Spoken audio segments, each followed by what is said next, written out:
దేవుని ప్రేమను బట్టి, ఆయన కృపామాదేశ్వరుని బట్టి మన ఎడల ఆయన చూపిస్తున్న కనికరాన్ని బట్టి దేవాది దేవునికి ముందుగా నా యొక్క స్తుతులు స్తోత్రాలు తెలియపరుస్తున్నాను.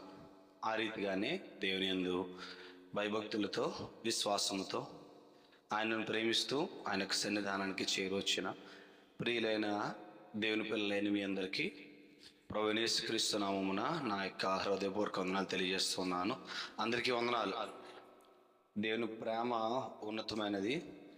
దేవునిని వెతుకువారు కలరేమో అని ఆకాశం నుంచి ఆయన తేరి చూస్తున్నాడు. మనము ఆయనను వెతికిన ఎడల ఆయన సంతోషపడును, ఆయనను ఆరాధించిన ఎడల ఆయన ఆనందపడతాడు. కాబట్టి దేవునిని ఆరాధించే సమయం వచ్చినప్పుడు మనము ఆయనను మానక ఎడతెగక ఆరాధించబద్దులమై ఉన్నాము. ఆయనను స్తుతించాలి, ఆయనను గనపరచాలి. ఆయన చేసిన మేళ్ళను బట్టి, చేసిన అద్భుత కార్యాలను బట్టి, మన ఎడల చూపిస్తున్న కృపను బట్టి మనమందరము ఆయనకు కృతజ్ఞతాస్తులు చెల్లిస్తూ స్తుతులను అర్పించాలి. అదే మాటను తెలియపరిచాడు హెబ్రీ గ్రంథకర్త. మీ యొక్క జెహోఫలాన్ని అర్పించండి. మీరు అర్పించే యాగము ఏదైనా ఉన్నదా అంటే అది కేవలము స్తుతి యాగము. ఇశ్రాయేలీలు, ఆనాటి యూదులు దేవునిని ఆరాధించాలి అంటే ఏం చేయాలి అంటే వారి యొక్క పశువుల్లో నుంచో పక్షులలో నుంచో ఏదో ఒక దానిని తీసుకుని, అంటే మొదటి దానిని, శ్రేష్టమైన దానిని తీసుకుని దేవుని యొక్క సన్నిధానానికి వెళ్ళి ఆ యొక్క పరిశుద్ధ స్థలము ఆవరణము ఏదైతే ఆ యొక్క దేవాలయం ఉన్నదో ఆ దేవాలయంలోని ప్రాంగణంలోనికి వెళ్ళి బలి అర్పించి అప్పుడు దేవునిని ప్రసన్నము చేసుకోవాలి, స్తుతి చెల్లించాలి. మరి ఈ రోజున మనకి స్తుతి ఏమై ఉన్నది అంటే సుస్పష్టంగా మనకి ఏ యాగము లేదు, కానీ దేనిని మనం అర్పించాలి, దేనిని మనము బలిగా ఇవ్వాలి అంటే మన జప ఫలాన్ని, నాలుకతో చేసే ఫలాన్ని, అదే స్తుతి. అదే స్తుతి, సాక్రిఫైస్ ఆఫ్ ప్రైజ్. స్తుతి యాగాన్ని ఇయ్యమని తెలియపరిచాడు. కాబట్టి మనమందరం కూడా ఎంతైనా సరే బద్దులమై ఉన్నాము. ఎంతైనా సరే అర్హత ఉంది దేవునికి మన యొక్క స్తుతులను పొందడానికి. కాబట్టి మనము ఆగక మానక ఆయనను స్తుతించే వారముగా ఉండాలని ఈ సమయంలో హెచ్చరిస్తున్నాను. దేవుని యొక్క కృపను బట్టి ఈ ఆదివారము, ఈ పరిశుద్ధ దినము, ప్రభు యొక్క పునరుత్థాన దినాన్ని మనము జరుపుకుంటున్నాం. ఈ యొక్క ప్రత్యేకమైన సమయంలో వాక్యం ద్వారా బలపరచబడడం అనేది చాలా ప్రాముఖ్యమైన అంశము. గడిచిన వారము ఏ పాఠాన్ని మనం నేర్చుకున్నాం? వండర్ఫుల్ లవ్ స్టోరీ గురించి మనము నేర్చుకున్నాం. ఎవరంటే రూతు బోయజుని గురించి నేర్చుకుంటూ భార్యాభర్తలు ఇద్దరు కూడా ఎలాంటి వారిగా ఉండాలి అన్న అంశాన్ని మనం నేర్చుకున్నాం. ఒకరినొకరు హెచ్చించుకునే వారిగా ఉండాలి, ఒకరినొకరు గౌరవించుకునే వారిగా ఉండాలి, ఒకరి ఎడల ఒకరు ప్రేమను చూపించేవారుగా ఉండాలి, ఒకరి ఎడల ఒకరు వారి వారి బాధ్యతలను నిర్వర్తించే వారిగా ఉండాలి అని మనము నేర్చుకున్నాం. పరిశుద్ధ గ్రంథంలో అన్ని విషయాలు కూడా దాపరికం లేకుండా సుస్పష్టంగా తెలియపరచబడ్డాయి. దాయి లేదు. దేవుడు పాపం చేసిన వారిని దాయలేదు, నీతి జరిగించిన వారిని కూడా ఆయన దాయలేదు. అందరి గురించి సుస్పష్టంగా తెలియపరిచాడు. సో ఆ హెచ్చరికను ఇచ్చుట వలన మనం ఏం నేర్చుకోవాలంటే ఆ తెలియపరచబడిన వారిని గురించి కూడా తెలియపరిచాడు. ఏమని అంటే ఆ పాపం జరిగించిన వారిని ఎలాగో దేవుడు విసర్జించాడు, పాపంలో నుంచి ఆయనను తెలుసుకుని వెంబడించిన వారిని ఎలాంటి స్థితిలో ఉంచాడో కూడా మనము చూస్తున్నాం. అనేకమైన సంగతులు పరిశుద్ధ గ్రంథం ద్వారా నేర్చుకుంటున్నాం. ఈ ప్రత్యేకమైన సమయంలో మరి యొక్క పాఠాన్ని మనం నేర్చుకోవడానికి ప్రయత్నం చేద్దాం. ఏంటంటే యేసుక్రీస్తు ప్రభు ఈ లోకంలో ఎన్ని సంవత్సరాలు జీవించాడు అంటే 33.5 సంవత్సరాలు జీవించాడు. ఆయన యొక్క కాల వ్యవధి, వయసు యొక్క వ్యవధి 33.5 సంవత్సరాలు. అందులో 30 సంవత్సరాలు ఆయన అనుభవాన్ని తెచ్చుకున్నాడు, దేవుని యొక్క జ్ఞానాన్ని పొందాడు, ఇంకా చెప్పాలంటే సిద్ధపడ్డాడు. ఆయన జరిగించవలసిన కార్యం కొరకు సిద్ధపడ్డాడు. 30 సంవత్సరాలు, 3.5 సంవత్సరాలు ఆయన సేవను జరిగించాడు. ఎన్ని సంవత్సరాలు? 3.5 సంవత్సరాల సేవను జరిగించాడు. ఆయన సేవ జరిగించిన ప్రాంతము ఏ ప్రాంతం? పాలస్తీనా ప్రాంతంలో ఆయన సేవను జరిగించారు. ఎక్కడండి? పాలస్తీనా ప్రాంతంలో సేవను జరిగించాడు. ఏ ప్రాంతాలు? సమరయ, యూదయ, ఇంకోటి ఏంటి? గలిలయ. పాలస్తీనా అంటే సమరయ, యూదయ, గలిలయ. ఈ 3 ప్రాంతాలని కలిపి ఏమన్నారంటే పాలస్తీనా అని అన్నారు. సమరయ ప్రాంతములోనికి యేసుప్రభు సువార్తను ప్రకటించాడా? సమరయ ప్రాంతంలోనికి యేసుప్రభు సువార్తను ప్రకటించాడా అంటే ప్రకటించాడు. సమరయ స్త్రీ దగ్గరికి వెళ్ళినప్పుడు, ఆ బావి దగ్గర దాహం పుచ్చుకోవడానికి ఆమె యొద్దకు వెళ్ళినప్పుడు ఆమెతో మాట్లాడి ఆమెకు సువార్తను ప్రకటించినప్పుడు, నేను మెస్సీయను కనుగొన్నాను, మెస్సీ నాతో మాట్లాడాడని ఆమె ఊర్లోనికి వెళ్ళి తన సమాజం వారందరికీ కూడా క్రీస్తును ప్రకటించి ఆయన యొద్దకు తీసుకురావడము మనము చూస్తున్నాం. సమరయ ప్రాంతంలో యేసుప్రభు ఏం చేశాడు? సువార్తను ప్రకటించాడు. ఇంకే ప్రాంతంలో ప్రకటించాడు? ఆయన యోదయ ప్రాంతంలో ప్రకటించాడు. యోదయ ప్రాంతంలో ఏమున్నది? బెత్లెహేము ఉన్నది. యోదయ ప్రాంతంలో ఏమున్నది? బెత్లెహేము ఉన్నది. ఇంకే ప్రాంతంలో ప్రకటించాడని చెప్పుకున్నాం మనము? గలిలయ ప్రాంతంలో ప్రకటించాడు. గలిలయలో ఏమున్నది? నజరేతు ఉన్నది. యేసుప్రభు ఏ పట్టణానికి చెందినవాడు? నజరేతు వాడు, సొంత జనాంగము. కాబట్టి ఈ 3 ప్రాంతాలలో యేసుప్రభు సువార్తను ప్రకటిస్తూ కాలినడకన ఆయన తిరుగుతూ ప్రకటిస్తూ ఉన్నాడు. కాబట్టి ఇలాగ సువార్త ప్రకటించినప్పుడు ఆయన జీవన కాలంలో ఆ 3.5 సువార్త జరిగించిన సమయంలో ఆయన ఏం చేస్తూ వచ్చాడంటే అనేక మందిని స్వస్థపరుస్తూ వచ్చాడు. అనేక సందర్భాలలో అద్భుత కార్యాలు చేస్తూ వచ్చాడు. అనేక సందర్భాలలో అద్భుత కార్యము ద్వారా తండ్రిని ప్రకటిస్తూ వచ్చాడు. ఎవరిని ప్రకటిస్తూ వచ్చాడు? తండ్రిని, పరలోకమందున్న తండ్రిని ప్రకటిస్తూ వచ్చాడు. తండ్రి ఎలాగూ ప్రేమిస్తున్నాడు, తండ్రి నుంచి ఎలాగూ జనులు వేరైపోయారు, వేరైపోయిన జనులను మరలా తిరిగి తండ్రి వద్దకు తీసుకొని వచ్చడానికి తండ్రి ఏం ప్రణాళికను సిద్ధం చేశాడు, నేను ఎందుకు వచ్చాను, నేను అన్న యేసు ప్రభు అన్న నేను ఎందుకు వచ్చాను ఈ లోకానికి, నేను చేస్తున్న పని ఏంటి, మీరు వ్యతిరేకిస్తున్నది ఎవరిని అన్న విషయాలన్నిటినీ కూడా ఆయన ప్రకటిస్తూ వచ్చాడు. ఇలాగ ప్రకటిస్తూ వచ్చినప్పుడు అనేక మంది ఏం చేశారు?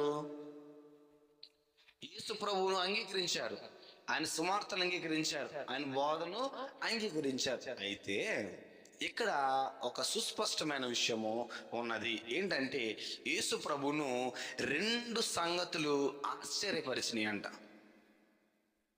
3.5 సువార్త సంవత్సరములలో యేసు ప్రభును ఆశ్చర్యపరిచిన 2 సంగతులు ఉన్నాయి. అద్భుతమైన 2 సంగతులు. ఆయన సర్వోన్నతుడు, సర్వాధికారి, పరలోకం నుంచి దిగి వచ్చిన వాడు. ఆయనకి ఏది కూడా అసాధ్యము కాదు, సమస్తము సుసాధ్యము. కానీ ఆయన ఏం చేస్తూ ఉన్నాడంటే ఒక ప్రణాళికాబద్ధముగా మనకి మాదిరి నుంచి వెళ్ళాలి కాబట్టి మాదిరిని జరిగిస్తూ ఉన్నాడు. సువార్త ప్రకటన కూడా మాదిరి. సువార్త ప్రకటన కూడా మాదిరి. ఈ సువార్త ప్రకటన కాలంలో ఆయనను ఆశ్చర్యపరిచిన సంగతులు 2 ఉన్నాయంట. అంతటి గొప్ప వ్యక్తి సువార్త ప్రకటిస్తున్నప్పుడు ఆయనను ఆశ్చర్యానికి గురి చేసిన అస్టానిష్డ్ అని అంటాడు. ఏంటంటే సర్ప్రైజ్డ్ కాదు, అది సర్ప్రైజ్డ్ కాదు. ఏంటది? అస్టానిష్డ్. తమోజో, THAUMAZO, తమోజో అనే గ్రీకు పదం. అస్టానిష్డ్ అయ్యాడు ఆయన. అంటే అత్యంత ఆశ్చర్యానికి గురయ్యాడు. ఆలోచనకు కారణమైన ఆశ్చర్యం అది. ఏంటండి? ఆలోచనకు కారణమైన ఆశ్చర్యాన్ని అస్టానిష్మెంట్ అంటారనమాట. అంతటి ఆశ్చర్యానికి గురయ్యాడు. ఏంటి ఆ సంగతులు అంటే మొట్టమొదటిది మార్కు సువార్త 6వ అధ్యాయము 1వ వచనంలో చూద్దాం. మార్కు సువార్త 6వ అధ్యాయము 1వ వచనం నుంచి.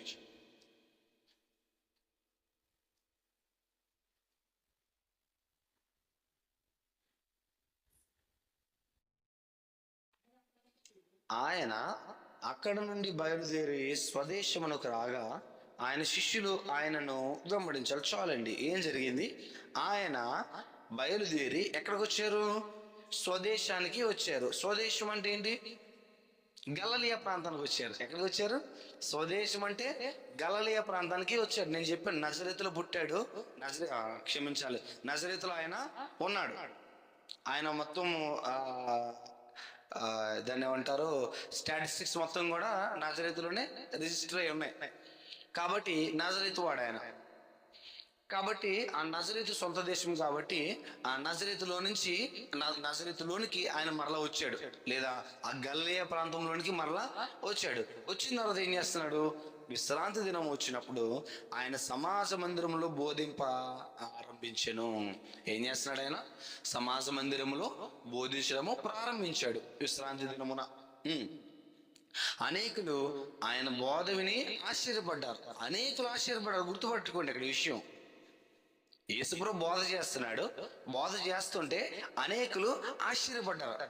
ఈయనకి ఇంత జ్ఞానం ఎక్కడిది, ఇంత లోతైన మర్మాలు ఎలాగో చెప్తున్నాడు, ఇంత విషయాలు ఎలా సంగ్రహించాడు అని చెప్పేసి ఆశ్చర్యపడ్డారు. ఇప్పటివరకు బాగానే ఉంది. ఆశ్చర్యపడడం గొప్ప విషయం కాదు. ఎప్పుడు కూడా గుర్తుపెట్టుకోండి, ఆశ్చర్యపడటం అనేది గొప్ప విషయము కాదు. ఆశ్చర్యపడ్డారు. ఈ సంగతులు ఇతనికి ఎక్కడ నుండి వచ్చును? ఇతనికి ఇవ్వబడిన జ్ఞానం ఇట్టిది, ఇతని చేతుల వలన ఇటు అద్భుతములు చేయబడుచున్నవి. ఇదేమి? ఇతడు మరియ కుమారుడు కాడా? ఇతడు యాకోబు, యోసే, యోధ, సీమోను అనువారి సహోదరుడు వడ్లవాడు కాడా అని చెప్పుకొనుచు, ఇతని సోదరి మనులందరూ మనతోనున్నారు కారా అని చెప్పుకొనుచు ఆయన విషయమై అభ్యంతరపడ్డారు. గుర్తుపెట్టుకోండి విషయం ఏంటండి? ఎవరు వీళ్ళందరూ అభ్యంతరపడిన వారందరూ ఎవరు? సొంత జనాంగము. యేసుప్రభు స్వదేశానికి వచ్చాడు, గలిలయ ప్రాంతానికి వచ్చాడు. సొంత జనాంగము ఏమంటున్నారు? ఎలా అంటే వీరందరికీ యేసుప్రభు తండ్రి తెలుసు, యేసుప్రభు తండ్రి తెలుసు, ఇంకెవరు తెలుసు? సహోదరులు తెలుసు. తెలిసినప్పుడు ఈయన చేస్తున్న ఆశ్చర్య కార్యాలను బట్టి, అద్భుతాలను బట్టి వీరు యేసు యొక్క స్థితిని గుర్తించలేకపోయారు. సరికదా? ఏమనుకుంటున్నారు? కేవలము మరియ సంతానం మాత్రమే అనుకుంటున్నారు. భూలోకంలో సహజంగా స్త్రీ పురుషులకు పుట్టిన సంతానం మాత్రమే అనుకుంటున్నారు యేసుక్రీస్తుని. కానీ యేసుక్రీస్తు ఎలాంటి వాడు వారు గ్రహించలేకపోతున్నారు. అభ్యంతరపడ్డారంట. ఏమన్నారు? అభ్యంతరపడ్డారు. ఆలోచన చేయండి. యేసుప్రభు ఇదంతా గమనిస్తూ ఉన్నాడు. యేసుప్రభు ఇదంతా గమనిస్తున్నాడు. ఏం జరుగుతుంది? వారందరూ ఎలాగో వింటున్న వారు మనసుతో వింటున్నారా? నేను చాలా సందర్భాల్లో మీతో చెప్తూ ఉన్నాను. వేదిక పై నుండి ఇలాగ డయాస్ పైన, పోడియం పై నుండి మాట్లాడుతున్న వారికి వింటున్న వారు ఎలాగ వింటున్నారో తెలిసిపోద్ది. చాలా మంది సన్నిధానానికి వస్తే కాసేపు పడుకోవచ్చు, ఇక్కడ ఫ్యాన్లు ఉంటే, ఏసీలు ఉంటే అని చెప్పేసి వచ్చేవారు ఉంటారు. చాలా మంది ఏం చేస్తూ ఉంటారు? బయట ఎక్కడైనా అయితే ఖాళీ ఉండట్లేదు, గంట కూడా ఖాళీ ఉండదు, రెస్ట్ దొరకట్లేదు, అదే దేవుని సన్నిధానానికి అదే రెస్ట్ దొరుకుతుంది అనుకునే వారు అంటారు. కొంతమంది ఏం చేస్తుంటారు? బాడీ ఇక్కడే ఉంటది, ఇక్కడే కూర్చుంటారు, కానీ మైండ్ అంతా ఎక్కడో ఉంటది, ఎక్కడో ఆలోచన. అప్పుడే గుర్తొస్తారు ఎవరో? ఎక్కడో పొరుగు దేశాన ఉన్న సహోదరులు, బంధువులు. మా అక్క ఏం చేస్తుందో ఈ టైంకి, మా చెల్లి ఏం చేస్తుందో ఈ టైంకి, నేను కనుక అక్కడ ఉంటే ఏం చేసేవాడినో, వాళ్ళతో కలిసి నేను కూడా చక్కగా పప్పులు వండుకునేదాన్నో, అన్నం వండుకునేదాన్నో, బిర్యానీ వండుకునేదాన్నో అని ఆలోచిస్తూ ఉంటారు. ఆలోచించే ఫేసెస్ అన్నీ కూడా ఏమవుతూ ఉంటాయి? మాకు తెలిసిపోతూ ఉంటాయి. Face is the index of the mind. Face is the index of the mind. ముఖం అంట నీ మనసుకు ప్రతిబింబం, నీ మనసుకు సూచిక. ముఖము నీ మనసులో ఏది రన్ అవుతుందో ఫేస్లో తెలిసిపోతూ ఉంటుంది. ఇన్ని సంవత్సరాలుగా చూస్తున్నప్పుడు అన్ని ముఖాలు ఎలాగో స్వీకరిస్తున్నాయో అర్థమవుతాయి. అప్పుడు యేసుప్రభు బోధ చేస్తున్నాడు, అందరూ వింటున్న వారందరూ యేసుప్రభుని గురించి ఏమని మాట్లాడుతున్నారు? ఈయన మరియ కుమారుడు కాడా? ఇతను సహోదరులు మనకు తెలియదా? ఇతను సోదరి మనకు తెలియదా? ఇతనే ఇన్ని విషయాలు చెప్పేస్తున్నాడు మనకి అంటే ఎలా ఆలోచిస్తున్నాడు? ఈయన కూడా మనతో పాటు మెస్తున్నాడు కాదా? ఏదో గొప్పగా చెప్పేస్తున్నాడు ఏంటి అంటే యేసుప్రభుడు ఏ స్థితి గుర్తించలేదనంటే ఆయన స్థితి, ఆయన పరిశుద్ధత, ఆయన యథార్థత, ఆయన నీతి, ఆయన దైవత్వము గుర్తించలేదు వారు. సొంత జనాంగము. గుర్తుపెట్టుకోండి, సొంత జనాంగము. ఆలోచన చేయండి, నార్మల్గా ఉంటున్న సమాజంలోంచి ఒక వ్యక్తి అద్భుతము చేస్తున్నాడు అని అంటే ఆ వ్యక్తి ఖచ్చితంగా ప్రత్యేకింపబడిన వాడై ఉంటాడు అనే సాధారణమైన ఆలోచన ఎవరిలో లేదు? ఆ జనాంగంలో లేదు. మనతో పాటు ఉంటే మనకులాగే ఉండాలి. మరి ఈయన అద్భుత కార్యాలు ఎలా చేయగలుగుతున్నాడు? దేవుని మర్మమైన విషయాలు ఎలాగ చెప్పగలుగుతున్నాడు? అవునా కాదా? ప్రతి వారికి కూడా దేవుని మర్మాలను బోధించే సామర్థ్యము ఉండదు. ప్రతివాడు చెప్పలేడు. చదువుకున్న ప్రతివాడు లోతైన మర్మాలను గ్రహించలేడు. చాలా మంది అనేకులు అనుకుంటారు పరిశుద్ధ గ్రంథము, నేను చాలా మందిని చూశాను విశ్వాసులు, మీరు ఆరాధనకి వెళ్తున్నారంటే వెళ్ళని సంస్థ లేదండి. ఆరాధనకి వెళ్తున్నారంటే వెళ్ళాల్సిన అవసరం లేదు. ఎందుకంట, నేను పిహెచ్డి చేశాను, నేను ఎంఫిల్ చేశాను, నేను ఎంఏ చేశాను, నేను డబుల్ ఎంఏ చేశాను, కాబట్టి నాకు దీన్ని చదవడం పెద్ద పని కాదు సార్. మళ్ళా అక్కడికి వెళ్ళి మా పాస్టర్ గారు పెద్దగా చదువుకోలేదండి, 10th క్లాసే ఆయన చదివింది. ఏంటది? మా పాస్టర్ గారు చదివింది 10th క్లాసే. నేనైతే ఏం చేశాను? పిహెచ్డి చేశాను. ఆయన ఏంటని నాకు చెప్పేది, నేనే చదువుకుంటాను. నాకు అర్థమైపోద్ది? అర్థం కాదండి. మర్మమును వివరించుట దేవుడిచ్చిన తలాంతు. మర్మమును వివరించుట దేవుడిచ్చిన తలాంతు. అది అందరికీ సాధ్యపడేది కాదు. కాబట్టి అందుని గూర్చే సమాజంగా కూడుకోండి, అందుని గూర్చే మీరు బోధ చేయబడండి, అందుని గూర్చే మీరు నేర్చుకోండి అని ఎందుకు బోధింపబడింది అంటే అందుని గూర్చే. అందరికీ సాధారణంగా సామాన్యంగా అర్థమైపోతే పరిశుద్ధ గ్రంథం యొక్క విశిష్టత ఏముంది? లోతైన మర్మాలు అనేకమైనవి ఉంటాయి. పైపని చదివితే అర్థం కాదు, లింకింగ్ చేసుకుంటూ చదవాలి బైబిల్ని. Reading in between the lines అని ఉంటుంది. అధ్యయనం అంటే reading in between the lines అన్నమాట. అధ్యయనం చేయాలి, లైన్స్ మధ్యలో చదవాలి. ఈ వచనం ఈ వచనానికి ఏ లింకింగ్ ఉంది అనుకుంటూ చదవాలి. అది చాలా జ్ఞానంతో కూడుకున్న విషయం. కాబట్టి ఆలోచన చేయండి. యేసు ప్రభు అదే యెషయా గ్రంథాన్ని బోధిస్తూ ఉండొచ్చు ఒకవేళ, యేసు ప్రభు అదే యోనా గ్రంథాన్ని బోధిస్తుండొచ్చు ఒకవేళ. ఆ సమయంలో ఆ గ్రంథంలోంచి అదే యెహెజ్కేలు గ్రంథాన్ని తీసుకుని అదే యెహెజ్కేలు గ్రంథంలోంచి మర్మాలను చెప్తూ తెలుపబడిన జీవాన్ని నేనే అని తెలియపరచొచ్చు ఒకవేళ.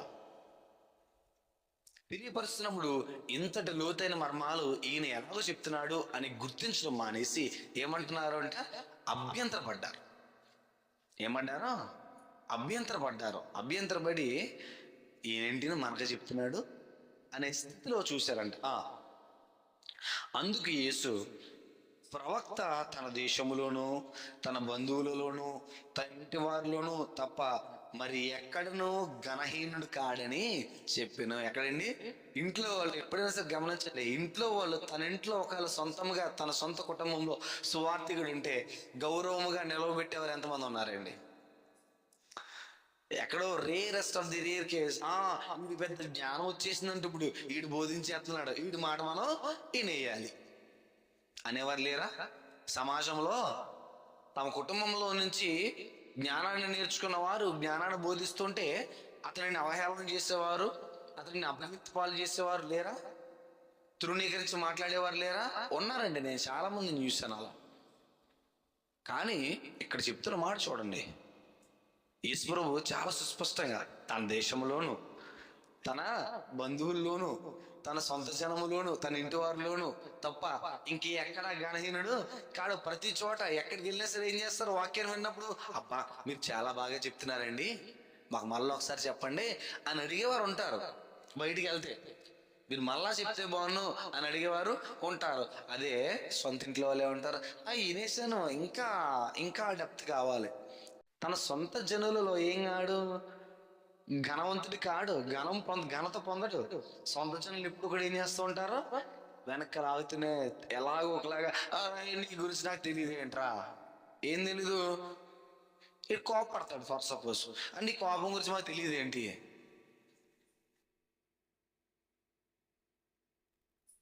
ఏంటది? నీ కోపం గురించి మాకు తెలియదు ఏంటి? అవునా కాదా? నిజం. ఏదో ఒకటండి, నువ్వేదో చేస్తూ ఉండేవాడివి ఒకప్పుడు, మాకు తెలియదు ఏంటి నువ్వేం చేసేవాడువో. నిజమే, చేసేవాడై ఉండొచ్చు ఒకవేళ, ఇప్పుడు మానేశాడు కదా. జ్ఞాపకం చేసుకోను అని ప్రభువే చెప్పిన తర్వాత జ్ఞాపకం చేసుకోవడానికి మనం ఎవరు? జ్ఞాపకం చేసుకోను అని ప్రభువే చెప్పిన తర్వాత జ్ఞాపకం చేసుకోవడానికి మనం ఎవరు?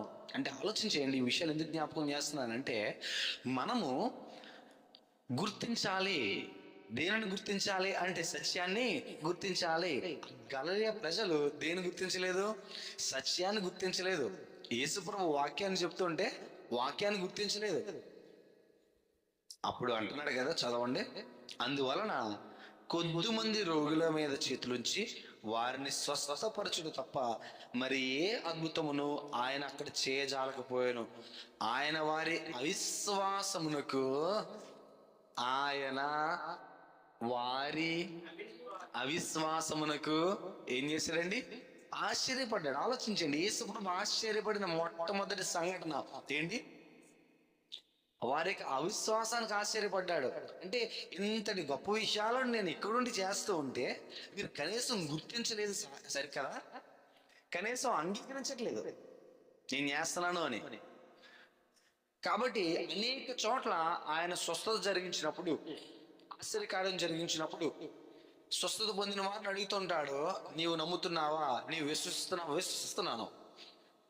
అయితే నువ్వు స్వస్థత పొందు, నువ్వు శుద్ధులు కమ్ము అని ఆయన ఏం చేస్తూ ఉంటాడు?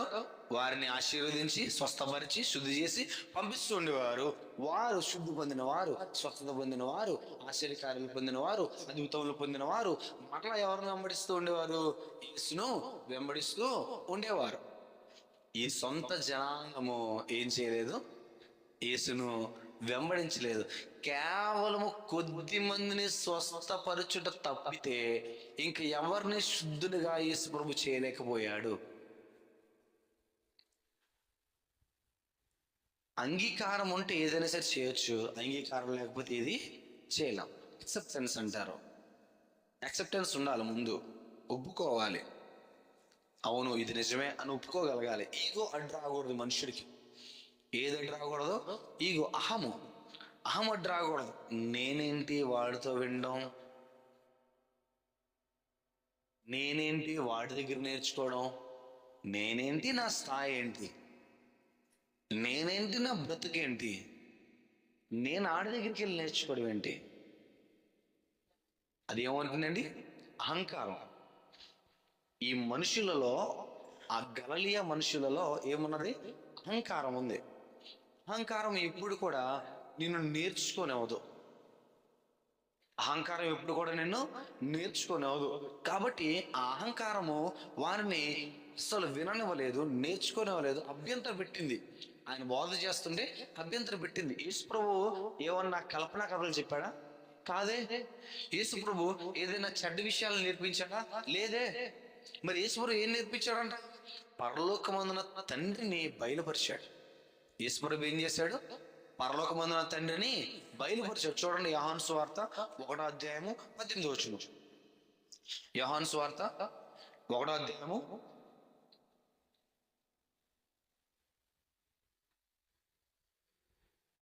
18వ వచనం. ఎవడును ఎప్పుడైనాను దేవుని చూడలేదు, తండ్రి రమ్మునున్న అద్భుత కుమారుడే ఆయనను బయలుపరిచెను. యేసు ప్రభు ఈ లోకంలో ఉండి చేసిన పని ఏంటంటే సినిమాల గురించి చెప్పలే, డాన్సులు ఏమని చెప్పలే, లేదంటే ఇతరతర కార్యక్రమాల్లో పాల్గొనండి అని ఎంకరేజ్ చేయలే. మరి ఏం చేశాడు ఆయన? ఏం చేశాడండి? ఎవడును ఎప్పుడు చూడలేని తండ్రిని, ఎవడును ఎప్పుడును చేరలేని తండ్రిని, ఎవడును ఎప్పుడు వినలేని తండ్రిని ఏం చేశాడు? ఆయన బయలుపరిచాడు. పరలోకమందున్న తండ్రి ఎలా ఉంటాడు, ఆయన స్థితి ఎలా ఉంటది, ఆయన పరిశుద్ధత ఎలా ఉంటది, ఆయన నీతి ఎలా ఉంటది, ఆయన ప్రేమ ఎలా ఉంటది అని యేసుప్రభు ఏం చేశాడు? బయలుపరిచాడు. పరలోకమందున్న తండ్రిని బయలుపరిచాడు యేసుప్రభు. అంటే ఆయన బోధ చేస్తున్నప్పుడు ఏది వెలుపలకు వచ్చి ఉంటుంది? యేసుప్రభు బోధ చేస్తున్నప్పుడు దేనిని మాత్రం ఆయన బయలుపరుచుంటాడు? తండ్రి ప్రేమను బయలుపరుచుంటాడు.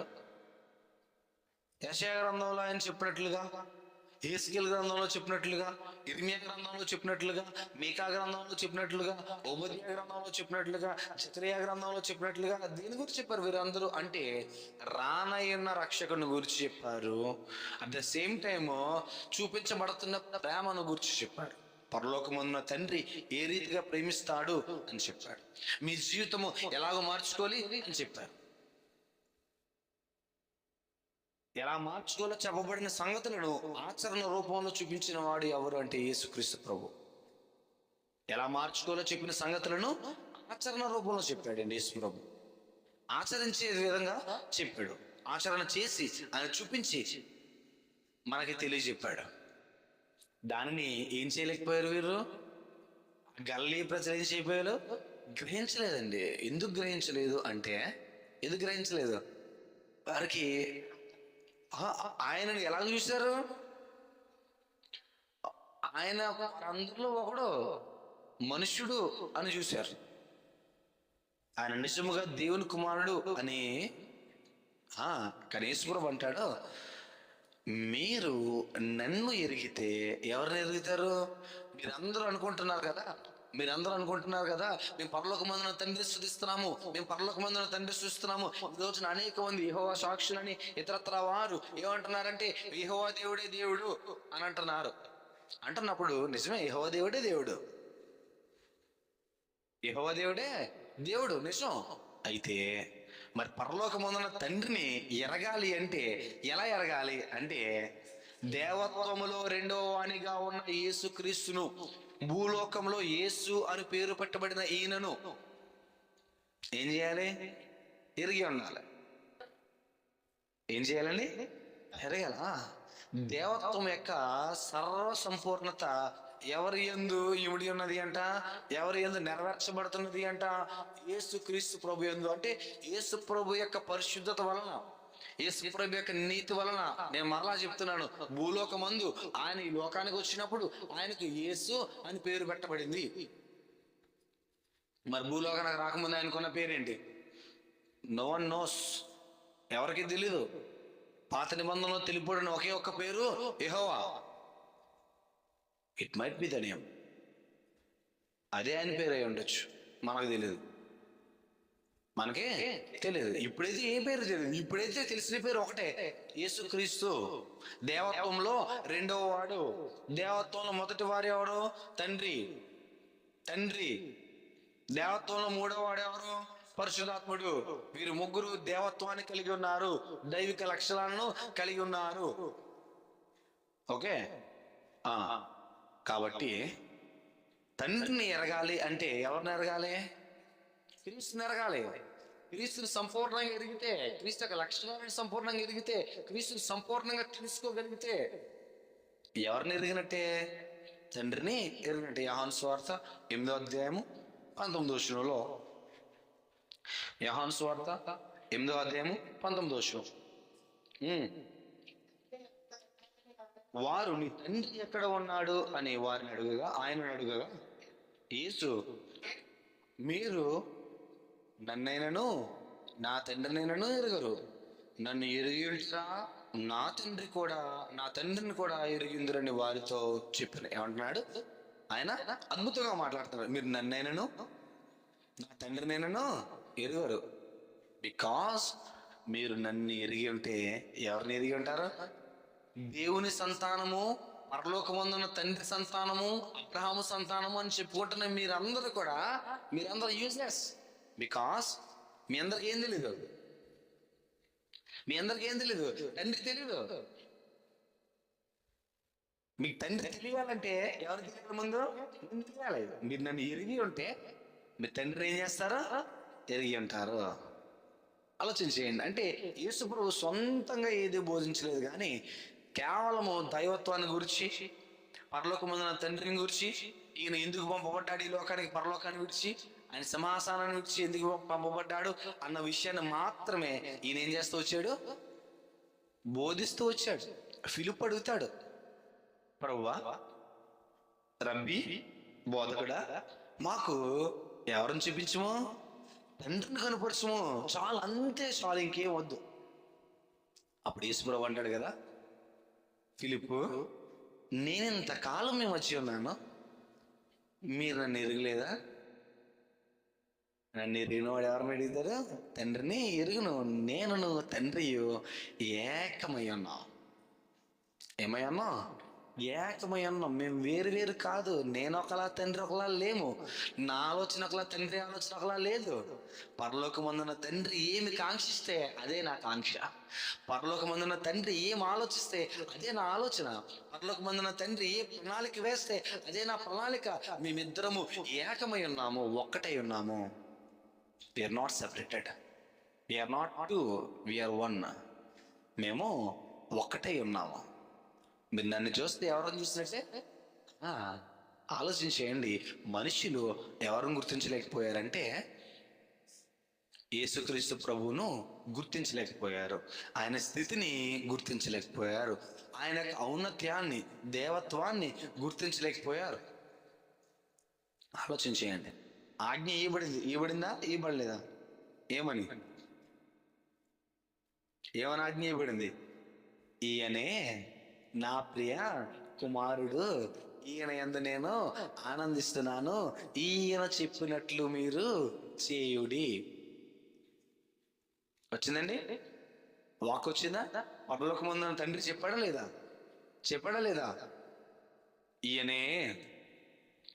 ఈయన యందే నేను ఆనందిస్తున్నాను.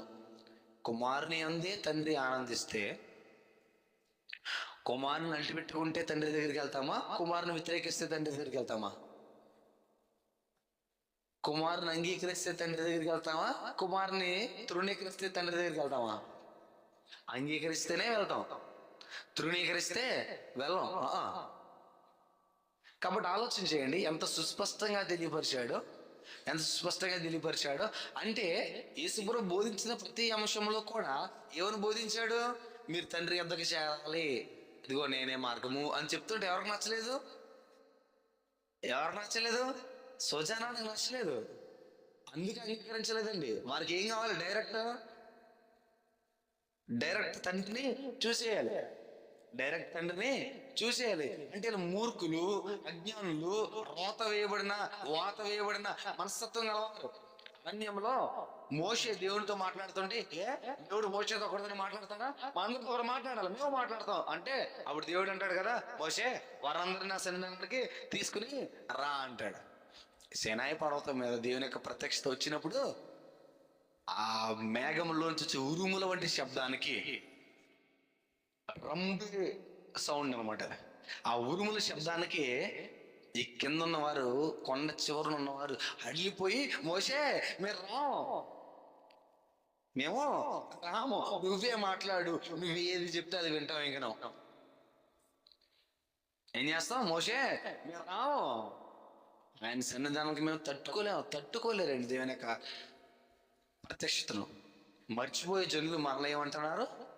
తండ్రిని డైరెక్ట్గా చూసేయాలి అనుకుని ఎవరిని తృణీకరించారు? యేసుక్రీస్తును తృణీకరించారు. తండ్రిని డైరెక్ట్గా చూసేయాలనుకుని యేసుక్రీస్తును తృణీకరించారు. ఇది మాట వినకపోవడము. ఏంటండి ఇది? మాట వినకపోవటం అండి. అజ్ఞానం అంటారు దీన్ని ఏమంటారు? అజ్ఞానములోంచి వచ్చేది అవిశ్వాసం. వారి యొక్క అవిశ్వాసాన్ని చూసంట జీసస్ క్రైస్ట్ వాస్ అస్టానిష్డ్. ఈశ్వరు ఏం చేశాడండి? ఆశ్చర్యపడిపోయాడు. ఏంటి ఇంత దౌర్భాగ్యంలో ఉన్నారా? స్వయంగా నేను బోధిస్తుంటే కనీసము అంగీకరించే స్వస్థత మాత్రం పొందుతున్నారు, కానీ అంగీకరించడానికి రెడీగా లేరా? ఎంతటి దౌర్భాగ్యము! ఈరోజు మనలో అనేక మంది ఉండి ఉండొచ్చు. అనారోగ్యము, ఇబ్బందులు, కష్టాలు, నష్టాలు వచ్చినప్పుడు, ప్రాణ సంకటమైన వ్యాధులు వచ్చినప్పుడు, ప్రభువా నీవే శరణము అని ఆయనను వేడుకున్న వారు ఉండొచ్చు. ప్రాణ సంకటమైన వ్యాధి తీరిపోయిన తర్వాత, కష్టాల్లోంచి వెలుపలికి వచ్చిన తర్వాత, వ్యాధుల్లోంచి, బాధల్లోంచి బయటకు వచ్చేసిన తర్వాత, నష్టాల్లోంచి, ఇరుకుల్లోంచి, ఇబ్బందుల్లోంచి బయటకు వచ్చిన తర్వాత క్రీస్తును తృణీకరించిన వారు, లేదంటే మర్చిపోయిన వారు అనేక మంది ఉండి ఉండొచ్చు. ఆ జనాంగం వల్లే స్వస్థత వరకు మాత్రమే యేసు ప్రభు, స్వస్థత మినహా యేసు ప్రభు కాదు అనేవారు అక్కడ గలిలయ ప్రాంతంలోని స్వజనులు. ఒకవేళ అలాంటి స్థితిలో మనం ఉంటే మన యొక్క అవిశ్వాసాన్ని బట్టి యేసు ప్రభు ఆశ్చర్యపడుతున్నాడేమో చూడండి ఒకసారి. మన యొక్క అవిశ్వాసాన్ని బట్టి యేసు ప్రభు ఆశ్చర్యపడుతున్నాడేమో చూడండి ఒకసారి. ఆయన ఆశ్చర్యపడ్డాడు వారి యొక్క అవిశ్వాసాన్ని బట్టి. ఏదైనా తోటలో ఆదాము అవ్వలను ఉంచినప్పుడు ఆజ్ఞ ఇవ్వబడింది. ఏమని ఆజ్ఞ ఇవ్వబడింది? ఈ పండుని మీరు తినొద్దు అని ఆజ్ఞ ఇవ్వబడింది. ఆ ఆజ్ఞ నిత్య జీవానికి సంబంధించిన ఆజ్ఞ, ఆ ఆజ్ఞ విధేయతకు సంబంధించిన ఆజ్ఞ, ఆ ఆజ్ఞ అంగీకారానికి సంబంధించిన ఆజ్ఞ. ఆదాము అవ్వలు ఆ ఆజ్ఞను తృణీకరించారు. ఆదాము అవ్వలు ఆజ్ఞను తృణీకరించారు. ఆలోచించండి ఒకసారి. ఈ రోజున మనము ఆజ్ఞను అంగీకరిస్తున్నావా, తృణీకరిస్తున్నావా? ఆలోచించండి ఒకసారి. సింపుల్గా సాతానుడు వచ్చి ఇది నిజమా, is the true, is the true, ఇది నిజమా ఏమన్నాడు? సాతానుడు వచ్చి ఏమన్నాడు? ఇది నిజమా. వన్ సింగిల్ వర్డ్, ఆ ఒక్క ఇది నిజమా అన్న క్వశ్చన్తో విశ్వాసం మొత్తము కూడా ఏమైంది? ప్రశ్నార్థకమైంది. విశ్వాసం అంతా కూడా ఏమైంది? ప్రశ్నార్థకమైంది. ఆలోచించేయండి. అవిశ్వాసాన్ని నింపేవాడు సాతానుడు. మీరు నమ్మకంగా ముందుకు వెళ్తున్నప్పుడు ఎందుకు అలా చేయాలి, ఎందుకు ఇలా ఉండాలి, ఎందుకు ఆ పని మాత్రమే చేయాలి, ఇక్కడ ఉంటే రాడా, ఆయన సర్వాంతర్యామి కదా అన్న క్వశ్చన్స్ వస్తున్నాయా? మీరు ఏం స్టార్ట్ అవుతుంది? అవిశ్వాసము స్టార్ట్ అవుతుంది. Question tag. ఏ రోజైనా మీ విశ్వాస జీవితంలో ఒక క్వశ్చన్ మార్క్, ప్రశ్నార్థకము వచ్చిందా? వచ్చిందంటే మీలో అవిశ్వాసం స్టార్ట్ అయిపోతుంది. మీలో ఏం స్టార్ట్ అవుతుందన్న జ్ఞాపకం ఉంచుకొని. కాబట్టి వానికి కావాల్సింది ఒకటే పని. ఏంటి? దేవునికి వ్యతిరేకమైన జనాంగం తయారు చేయాలంతే. సాతానుడికి ఒకటే ఒక పని. ఏంట పని? దేవునికి వ్యతిరేకమైన జనాంగాన్ని సిద్ధం చేయాలి. దేవునికి వ్యతిరేకమైన జనాంగం సిద్ధం చేయాలంటే ఆ జనాంగము దేవుని నమ్మకూడదంటే క్వశ్చన్ మార్క్ వేయాలి. ఏమేయాలి? Question mark. మనస్సాక్షిలోంచి క్వశ్చన్ మార్క్ వస్తుంది. మనస్సాక్షి నుంచి, బంధువుల్లోంచి క్వశ్చన్ మార్క్ వస్తుంది. నువ్వు విశ్వాసువు కదా, నీకెందుకు కష్టం వచ్చింది? కష్టం రాకూడదు కదా. నీకు కష్టం రాదు అని ఆయన చెప్పలేదే. లోకములో నీ సహోదరులు ఎవరైతే ఉన్నారో, క్రీస్తుని అంగీకరించిన వారు, బంధువులు, మిత్రులు, స్నేహితులు అందరి వలె నీకు కూడా కష్టాలు వస్తాయి, కానీ నిన్ను విడిపించేవాడును నేను అని అన్నాడు. కొద్ది కాలం మీరు శ్రమ పొందొచ్చు, కానీ మిమ్మల్ని నేను విడిపిస్తాను అని అన్నాడు. కష్టం రాదు అని కాదండి. అలాగైతే ఆది కాండము నుంచి ప్రకటన గ్రంథం వరకు, ప్రకటన గ్రంథం క్రీస్తు శకము 75 నుంచి 85 సంవత్సరంలో రాయబడింది. అయిపోయిన తర్వాత ఇప్పటికి 2026 సంవత్సరాలు. ఇప్పటి వరకు క్రైస్తవులు ఎవరు చనిపోకూడదు. ఆ లెక్కనైతే మరి అప్పుడు 800 కోట్లు కాదు పాపులేషన్, సుమారుగా 1600 కోట్లు అవును. మీకు అర్థమైందా? అంటే క్రీస్తును అంగీకరించడము అని అంటే ఇది ఈ జీవితం మట్టు కాదు, శరీరముతో ఉన్న జీవితం మట్టు కాదు, కానీ శరీరము అంతరించిన తర్వాత ఉండే జీవితం కొరకు అని గ్రహించాలి. సో క్రీస్తుని నమ్మినప్పుడు శ్రమలు వస్తాయి, కష్టాలు వస్తాయి, అప్పుల బాధలు వస్తాయి, అనారోగ్యాలు వస్తాయి. వచ్చినప్పుడు నీవు విశ్వాసముతో ఆయనను ప్రార్థించిన ఎడల నీ యొక్క అనారోగ్యాల నుంచి నువ్వు త్వరితముగా విడుదల పొందుతావు. త్వరితముగా అంటే డాక్టర్ గారు 6 నెలలు గడిస్తేనే కానీ చెప్పలేము అన్న పరిస్థితులు 2 నెలల్లో 3 నెలల్లోనే నయమైపోతాయి. ఈ వ్యక్తి జీవితంలో ఇంకా కోలుకోలేడు అని చెప్పబడిన సంగతుల్లో నుంచి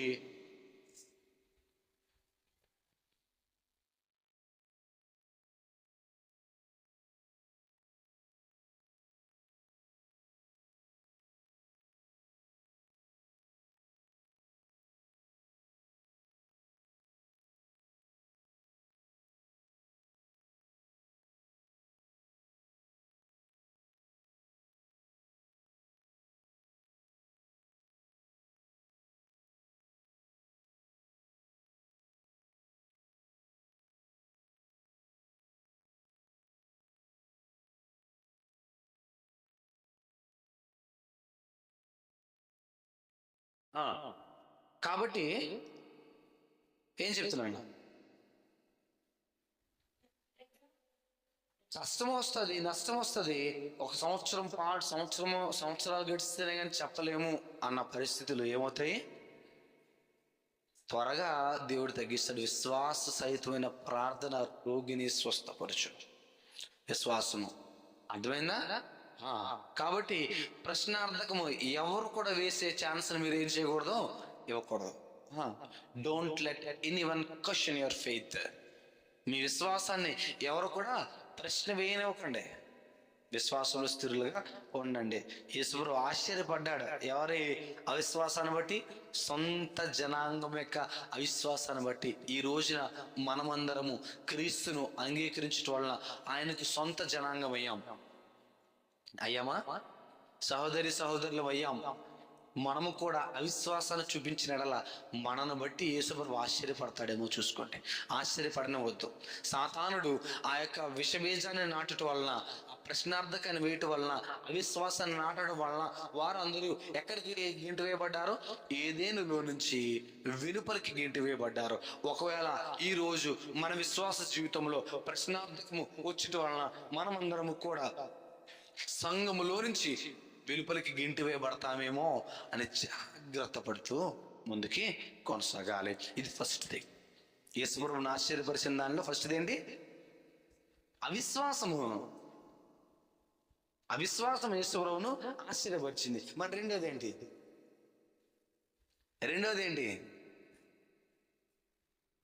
రెండోది ఏంటంటే లూకాసు వార్త 7వ అధ్యాయము 9వ వచనం. ఇదే విషయము మత్తయి సువార్త 8వ అధ్యాయంలో కూడా ఉంటుంది.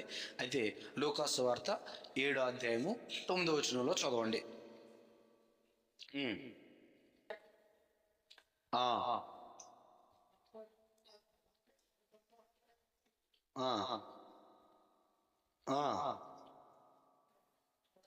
ఏంటండి?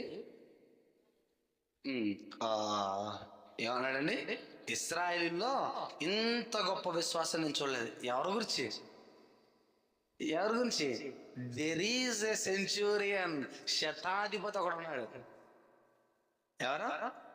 శతాధిపతి, రోమా ప్రభుత్వానికి చెందిన శతాధిపతి. ఆ శతాధిపతి కనుపరిచిన విశ్వాసము అంత ఇంత విశ్వాసము కాదండి. అమ్మో, ఆ విశ్వాసాన్ని చూసి యేసుప్రభు ఏమన్నాడు? ఆశ్చర్యపడ్డాడు. ఎంతటి విశ్వాసాన్ని నేను కనుగొనలేదు. ఏంటి ఆ శతాధిపతి చూపించిన విశ్వాసం? యేసుప్రభు ఆ శతాధిపతి చూపించిన విశ్వాసాన్ని చూసి ఆశ్చర్యపడడానికి గల కారణం ఏంటి చెప్పనా? స్వస్థపరిచినందుకు కాదండి. శతాధిపతి దాసుడి కోసము యేసుప్రభు దగ్గరికి వస్తాడు. 7వ అధ్యాయము 1వ వచనం నుంచి చదవండి.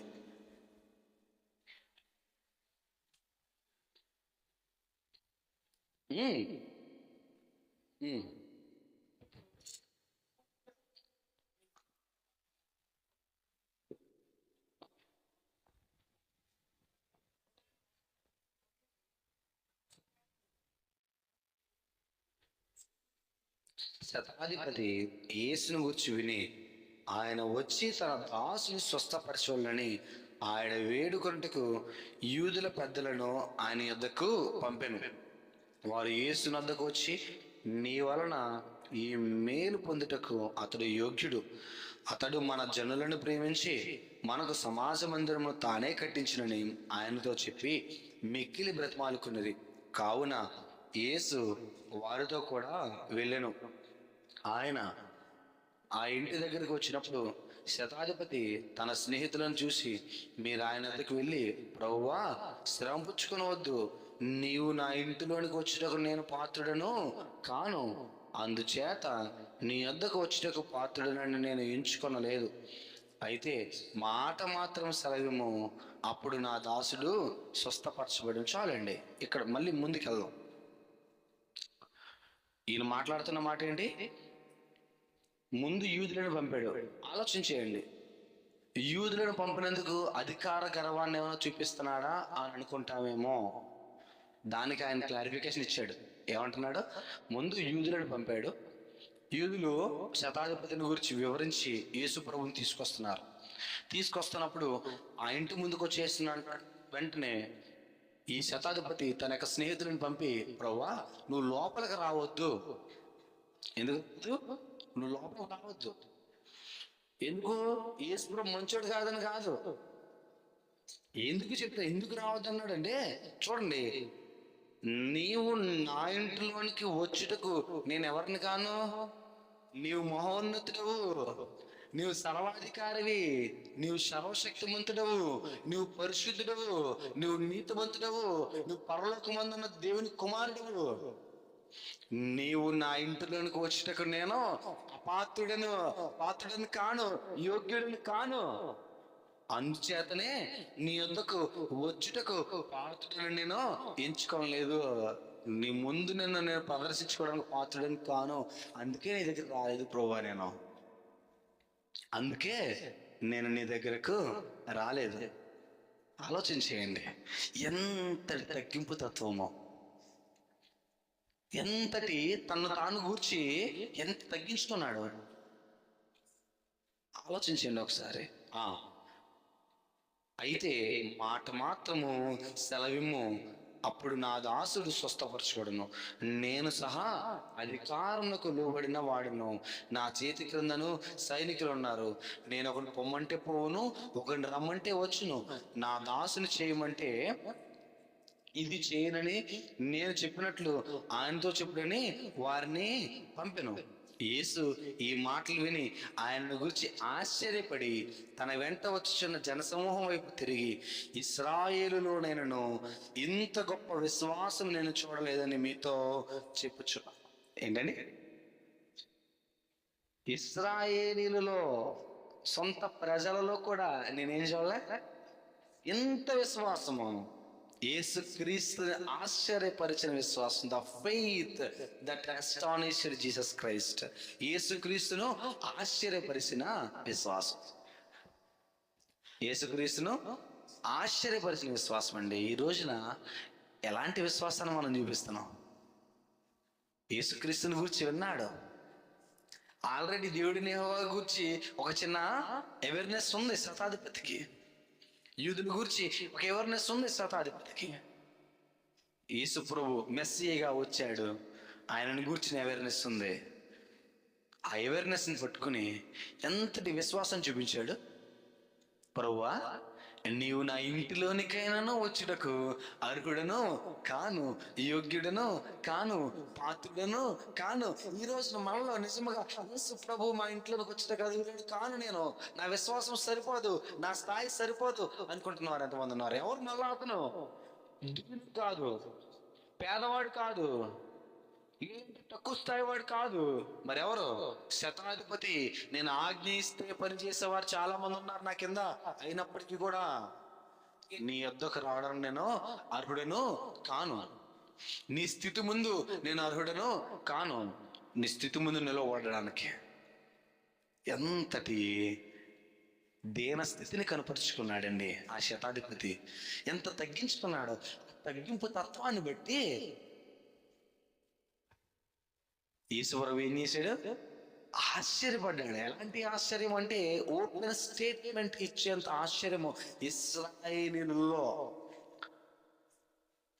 ఇశ్రాయేల్ పుట్టుక నుంచి, ఇశ్రాయేలీయులు అని పిలువబడుతున్న ఈ జనాంగం పుట్టుక నుంచి ఏ దేవుడినైతే అనుసరిస్తున్నారో ఆ జనాంగము కంటే ఇతడు, ఈ శతాధిపతి ఎలాంటి వాడు? వారికంటే గొప్ప విశ్వాసాన్ని కనపరిచిన వాడు. వారికంటే గొప్ప. ఈ రోజున మనము ఎంతటి విశ్వాసాన్ని కనపరుస్తున్నాం? ఆ శతాధిపతి చూడండి, నీవు నా ఇంటిలోనికైనా రావడానికి అర్హుడను కాను, నేను పాత్రుడను కాను, నా కింద సేవకులు ఉన్నారు, నా కింద సైనికులు ఉన్నారు, అయినప్పటికీ కూడా నేను పాత్రుడను కాను ప్రభువా, ఐఎమ్ నాట్ ఎలిజిబుల్. ఆలోచించండి, ఎంత తగ్గించుకున్నాడు. తగ్గింపు కలిగిన మనస్సు మనలో ఉండిన ఎడల ఆ విశ్వాసము యేసు ప్రభును ఆశ్చర్యపరుస్తుంది. ఆ విశ్వాసము యేసు ప్రభును ఆశ్చర్యపరుస్తుంది. ఈ రోజున నిన్ను నన్ను ఆశ్చర్యపరచవలసిన సంగతులు ఏంటి? నిన్ను క్షమించాలి. నీవు యేసు ప్రభువును ఆశ్చర్యపరచాల్సిన సంగతులు ఏంటి? నీ జీవితం నుంచి, నా జీవితం నుంచి నిన్ను నన్ను దేవునికి దగ్గరగా చేసే సంగతులు ఏంటి? ఆలోచించండి ఒకసారి. అంగీకారం అండి. ఫస్ట్ థింగ్ ఏంటి?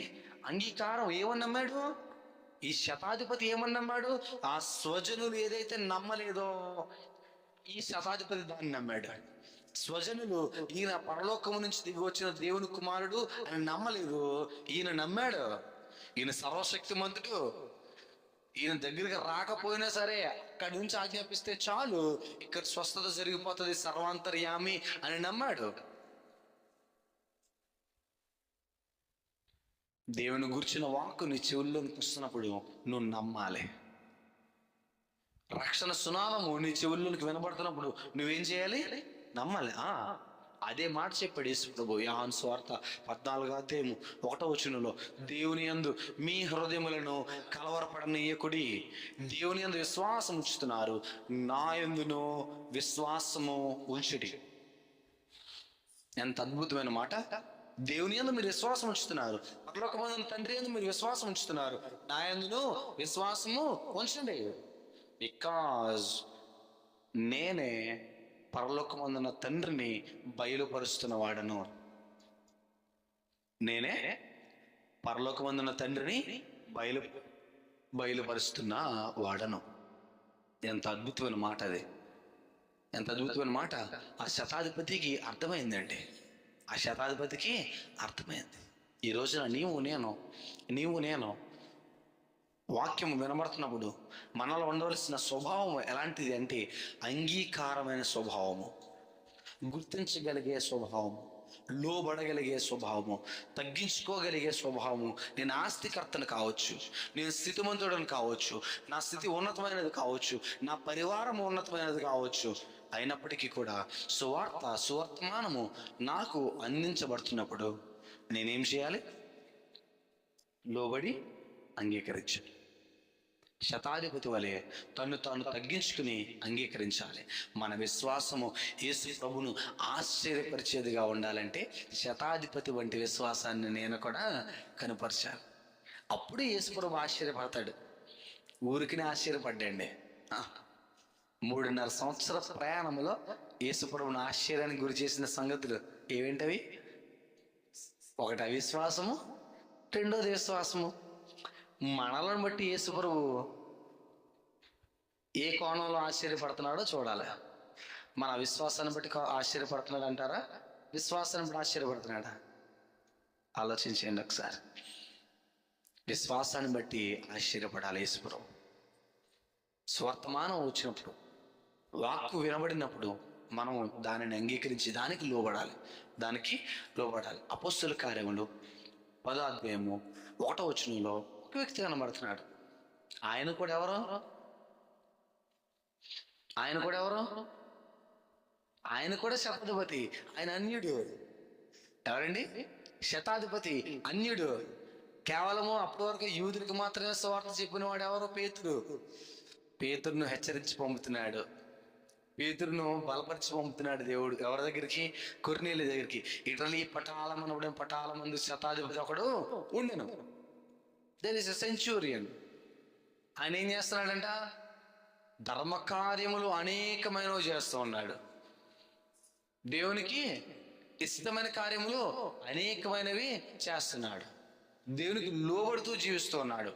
ఆయన చేస్తున్న ధర్మ కార్యాలను బట్టి, యోగ్యమైన కార్యాలను బట్టి దేవుని దూత ఆయనకు ప్రత్యక్షమై, కొర్నేలి,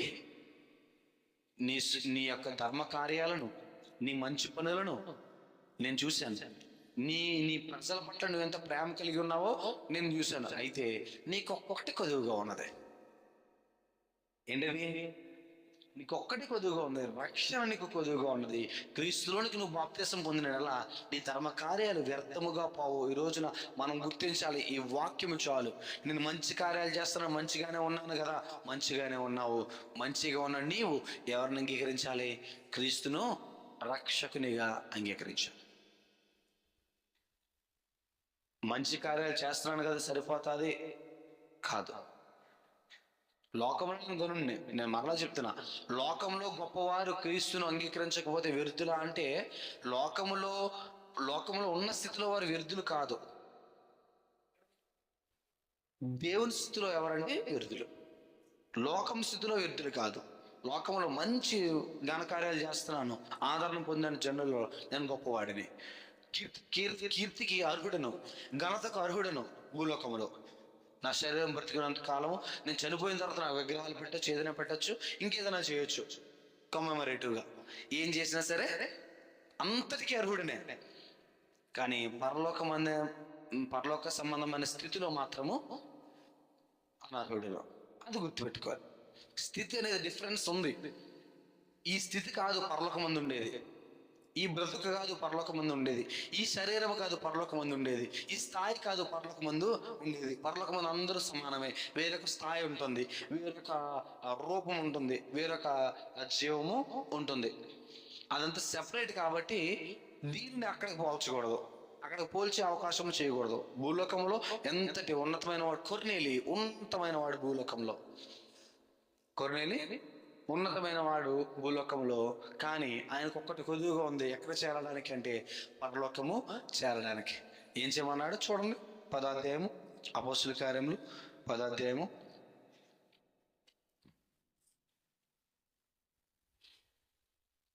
2వ వచనం. అతడు తన ఇంటి వారందరితో కూడా దేవుని యందు భయభక్తులు గలవాడై ఉండి ప్రజలకు బహు ధర్మము చేయొచ్చు, ఎల్లప్పుడూ దేవునికి ప్రార్థన చేయవాడు.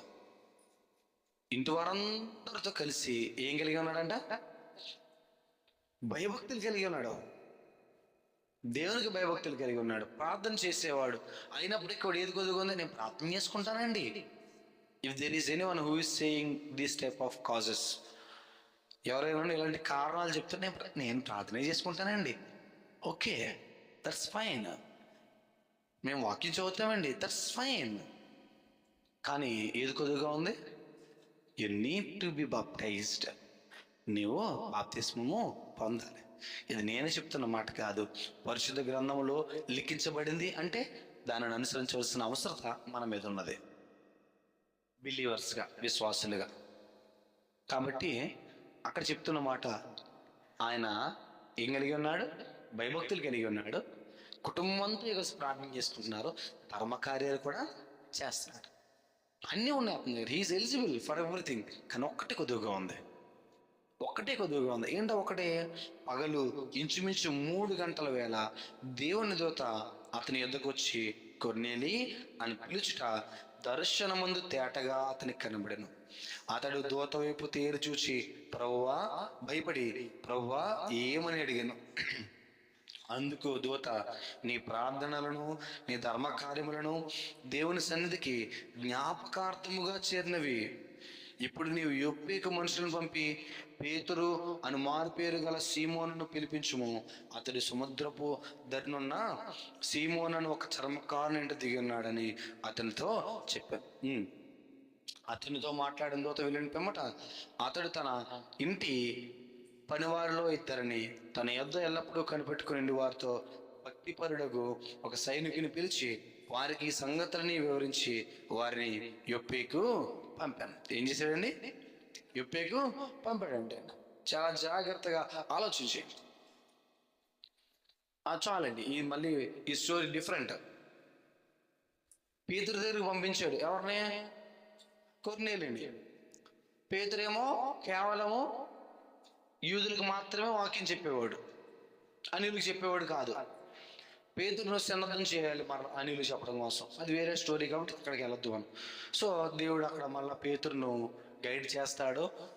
పక్షాదులను అంటకూడని తినకూడని, ధర్మశాస్త్రంలో తినకూడదు అని చెప్పిన అన్ని వాటిని తీసుకొస్తాడు పేతురు దగ్గరికి తినమని. నేను తిన్న ప్రభు అంటే తినుటలోను ఏమీ లేదు, తినకపోవట్లోనూ ఏమీ లేదు, సమస్తమును మంచిగా ప్రార్థన చేసుకుని అన్ని తినొచ్చు అబ్బాయి అని చెప్తాడు. నిషిద్ధమైనది ఏదీను లేదు ఇక మీదట అని చెప్తాడు. పేతురుతో ఎందుకు సూచనగా చెప్పాడంటే, నువ్వు నిషేధింపబడిన వారు తినటు విషయంలోనే నిషేధింపబడినవి ఏవీ లేవంటే, బోధించుటలో వాక్యాన్ని పంచుటలో నిషేధింపబడిన వారు కూడా ఎవరునూ లేరు అని హెచ్చరిక చేయబడి పేతురు వస్తాడు. వచ్చినప్పుడు చూడండి, 30 వచనం.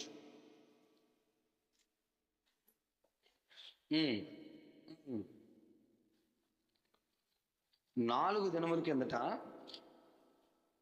పగలు 3 గంటలు మొదలుకొని ఈ వేళ వరకు ఉమ్, ఉమ్, ఉమ్, ఉమ్. నీ ప్రార్థన వినబడిను, నీ ధర్మ కార్యములు దేవుని సుముఖమందు జ్ఞాపకం ఉంచబడినవి గనుక నీవు యొప్పేకి వర్తమానం పంపి పేతురు అను మారు పేరు గల సీమోనును పిలిపించుము. అతడు సముద్రపై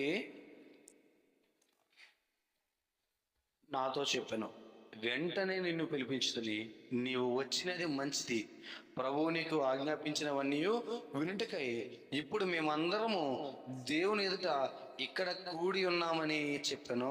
ఏంటండి? ఎందుకు కూడి ఉన్నాడు? దేవుడు ప్రభువు నీకు ఆజ్ఞాపించినవన్నీ నువ్వు బోధిస్తే వినటానికి ఎవరెవరు కూడుకున్నారు? కొర్నేలి కుటుంబమా? అంతేనా? కొర్నేలి కుటుంబం మాత్రమేనా? చూడండి పైన 23 ఏంటండి? బంధువులు, ముఖ్య స్నేహితులు, సహోదరులు ఏం చేశాడండి? చాలా జాగ్రత్తగా గమనించండి. కొర్నేలి ఒక్కడే కాదు, కొర్నేలి బంధువులను పిలిపించాడు. ఎవరు వస్తున్నారని? పేతురు వస్తున్నాడు, సువర్తమానం రాబోతున్నది అని. మన విశ్వాసము ఎలాంటిది ఉండాలంటే క్రియలను కనుపరిచేదిగా ఉండాలి. కొర్నేలి క్రియలను కనుపరిచాడు. తన కుటుంబంలో సువార్తికుడు వస్తున్నాడు, సువార్త ప్రకటింపబడుతుంది కాబట్టి నేను ఒక్కడనే వింటే సరిపోదు. సహోదరులందరూ, బంధువులందరూ వచ్చి అది పండగ వాతావరణము. ఏ వాతావరణము? అది పండగ వాతావరణము. కాబట్టి అందరూ వచ్చి వాక్యం వినాలి అని అందరినీ కూర్చుని పెట్టాడు అక్కడ. అది విశ్వాసం, అదండి విశ్వాసం. అప్పుడు అన్నాడు కదా, ప్రభువు నీకు ఏం ఆజ్ఞాపించాడో అన్నీ వినటానికి మేము ఇక్కడ కూర్చున్నాం. నువ్వు చెప్పు, మేము వింటాం. నువ్వు చెప్పు, మేము వింటాం. మేము నేర్చుకోవాలి. Because we are faithful believers. మేము వింటాం, నువ్వు చెప్పు. ఉందా నిజంగా మళ్ళీ అటువంటి విశ్వాసం? ఉందండి? లేదు. గమనించాలి, అట్టి విశ్వాసం ఉందా. అప్పుడు పేతురు మొదలు పెట్టాడు, దేవుడు పక్షపాతి కాదు, యేసుక్రీస్తు అందరికీ ప్రభువు. మీకేమున్నది ఇప్పుడు? మీకేమున్నది? సమాధానం ఉంది, రక్షణ ఉన్నదే అని చెప్తూ ఏంటండి వారిని బలపరిచి ఏం చేశాడు? వారికి బాప్తిస్మము ఇచ్చాడు. చాలా జాగ్రత్తగా ఆలోచించండి ఒకసారి, చాలా జాగ్రత్తగా ఆలోచించండి. అద్భుతమైన విశ్వాసం, అద్భుతమైన ఎగ్జాంపుల్ ఎవరో? కొర్నేలి. శతాధిపతి ఆ విశ్వాసాన్ని కనపరిస్తే, యేసుప్రభు ఇంటికి రాకపోయినా పర్లేదు, స్వస్థత పొందుతాడు అన్న విశ్వాసాన్ని కనపరిస్తే, నిజముగా అలాగే ఆ మనుషులు ఇంటికి వెళ్ళి చూసినప్పుడు ఆ యొక్క దాసుడు స్వస్థపరిచి ఉన్నట చూస్తాం. అది విశ్వాసం. అయితే ఇక్కడ కొర్నేలి కనపరిచిన విశ్వాసము దూత ద్వారా ఆజ్ఞాపింపబడినప్పుడు ఆజ్ఞను శిరసావహించడము. దేవుని ద్వారా ఆజ్ఞాపింపబడినప్పుడు ఆదాము అవ్వలు లోబడలేదు. ఇక్కడ లోబడినాడు కొర్నేలి ఇంటిలోనికి ఏమొచ్చింది? రక్షణ. పేతురు, నువ్వు వచ్చిట మంచిది. It's good that you have come here. నువ్వు వచ్చిట మంచిది, పేతురు వచ్చిట మంచిది అని కొర్నేలి చూశాడు. స్వార్థికుడు మన ఇంటిలోనికి ప్రవేశించుట మంచిది, స్వార్థమానము మన ఇంటిలోనికి ప్రవేశించుట మంచిది. ఆ విశ్వాసము యోగ్యమైన విశ్వాసము. నినివే పట్టణానికి వర్తమానం పంపింపబడుతుంది. నినివే, మీ దౌర్భాగ్యము, మీ దుష్టత్వము దేవుని ఎదుటకు కనుపరచబడింది. దేవుడు మిమ్మల్ని శిక్షించాలనుకుంటున్నాడు. మీరు మారు మనసు పొందారా? సరే, లేకపోతే మీరందరూ మరణిస్తారు అని చెప్తున్నప్పుడు ఈ వార్త ఎవరి వద్దకు చేరింది? రాజు వద్దకు చేరింది. చూడండి ఒకసారి యోనా గ్రంథము 3వ అధ్యాయము 6వ వచనంలో, ఆ సంగతి నినివే రాజునికి వినబడినప్పుడు అతడు తన సింహాసనము మీద నుండి దిగి తన రాజవస్త్రములు తీసివేసి గోనెపట్ట కట్టుకొని బూడిదలో కూర్చుండెను. మరియు రాజైన తానును ఆయన మంత్రులను ఆజ్ఞేయగా ఒకవేళ దేవుడు మనసు త్రిప్పుకుని పశ్చాత్తాప్తుడై మనము లయము కాకుండా తన కోపాజ్ఞ చల్లార్చుకున్నాడు గనుక మనుషులు ఏది పుచ్చుకొనకూడదు, పశువులు గాని ఎద్దులు గాని మేత మేయరాదు, నీళ్లు త్రాగకూడదు. మనుషులందరూ తమ దుర్మార్గములను విడిచి తాము చేయు బలాత్కారములను మానివేయవలను. మనుషులేమి పశువులేమి సమస్తమును గోనెపట్ట కట్టుకొనవలను. జనులు మనఃపూర్వకముగా దేవుణ్ణి వేడుకొనవలను అనే దూతలు నినివే పట్టణంలో చాటించి ప్రకటన చేసిరి. ఈ నినివే వారు తమ చెడు నడతలను మానుకొనగా వారు చేయుచున్న క్రియలను దేవుడు చూచి పశ్చాత్తాప్తుడే వారికి చేదునని తాను మాట ఇచ్చిన కీడు చేయక మానెను. ఏం చేయటం వల్ల? యోనా వచ్చాడు, దేవుడు మిమ్మల్ని నాశనం చేయబోతున్నాడు, ప్రజల గమనించండి అని హెచ్చరిక చేశాడు. హెచ్చరిక చేసి మీరు మారు మనసు పొందిన ఎడల మీరు స్వస్థతను పొందుతారు, కీడు మీ యొద్దకు రాదు, మీరు రక్షింపబడతారు, జీవాన్ని మీరు పొందుకుంటారు అని చెప్పినప్పుడు జనులు అంగీకరించారు. జనులు అంగీకరించడం మాత్రమే కాదు, ఎవరు అంగీకరించారు? ఇంకా ఎవరు అంగీకరించారండి? రాజు అంగీకరించి రాజ్యం సింహాసనం నుంచి దిగేశాడు. కిందకి దిగేసి ఏం చేశాడు? చాటింపు వేయించాడు. దేశం అంతటా ఎవరు ఏది పట్టుకోకూడదు, ఎవరు ఏది తినకూడదు, మీ పశువులు నీళ్ళు తాగకూడదు, మీరు నీళ్ళు తాగకూడదు. ప్రతి ఒక్కరూ గోనె పట్ట కట్టుకోవాలి. ఉపవాసం ఉండండి. ఉపవాసం ఉండి మీ మనసు తిప్పుకోండి. మీ దుర్మార్గాలను విడిచిపెట్టండి, మీ చెడ్డ క్రియలను విడిచిపెట్టండి, మీ పాప క్రియలను విడిచిపెట్టండి, మీ దోషములన్నింటినీ మానుకుని మీరు దేవుని వేడుకునే అలా ఆయన చేస్తాను అని చెప్పిన కీడును ఆయన ఏం చేయకుండా చేయను, జరిగించకుండా ఆపివేయను. కాబట్టి ఆపేస్తాడేమో, అందరము వేడుకుందాము అని రాజు మొదలుకొని నగర వీధులలో ఉన్న అతి సామాన్యుడి వరకు కూడా ఉపవాసం ఉండి గోనె పట్ట కట్టుకుని బూడిదలో కూర్చుండి మోకరించి ఎవరిని వేడుకుంటున్నారు? వర్తమానము నీ వద్దకు వచ్చినప్పుడు నువ్వేం చేయాలంటే అంగీకరించాలి. అది విశ్వాసము. అది రక్షణ సునాదము నీ యొద్దకు వచ్చినప్పుడు నువ్వు అంగీకరించాలి. అది విశ్వాసము. ఈ రోజున అట్టి విశ్వాసం నీలో ఉన్నదా? అటు నీతి నీలో ఉన్నదా? అటు యథార్థత నీలో ఉన్నదా? లూదియా స్త్రీయే. లూదియా ఎవరో? స్త్రీ. పౌలు సువార్త ప్రకటిస్తున్నప్పుడు ఆమె ఫిలిప్పీ పట్టణస్థురాలు. ఆమె ఓదారంగు పొడి నమ్ముకుంటుంది. అప్పుడు ఓదారంగు పొడి చాలా కాస్ట్లీ. ఇప్పుడు బంగారం ఎంత కాస్ట్లీయో అంత కాస్ట్లీ. రాయల్ డిగ్నిటరీస్ ఎవరైతే ఉన్నారో, రాజులు కానీ, సింహాసనంలో అధిష్ఠించేవారు కానీ, గొప్ప వంశస్థులు కానీ ఆ ఓదారంగు వస్త్రములు ధరిస్తే ఉన్నతమైన ఆ స్థాయిని కనపరిచేవారు. ఇప్పుడు ఖద్దరు ఎలా ధరించుకుంటున్నారో ఒక అఫీషియల్ పొలిటీషియన్స్, అలాంటి ఎగ్జాంపుల్. అవునా? కాబట్టి అలాంటి పొడి నమ్ముకుంటున్న ఆమె ఎంత కాస్ట్లీ బిజినెస్ అయి ఉంటుంది. ఆమె వీకెండ్ పైగా ఎంత వర్తకం జరుగుతుంటది.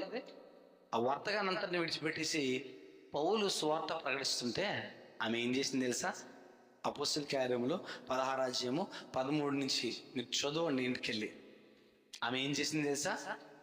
పౌలు చెప్తున్న వర్తమానము విని అంగీకరించి మారు మనసు పొంది కాదు ఏం చేసింది? ఆమె ఒక్కటే కాదు ఏం చేసింది? తన ఇంటిలోని వారిని తీసుకొచ్చింది పౌలు దగ్గరికి. వీరందరూ మారు మనసు పొందాలి, బాప్తిసం పొందాలని వాక్యం వినిపించింది. బాప్తిసం పొందింపజేసింది. తొయతైరా పట్టణములో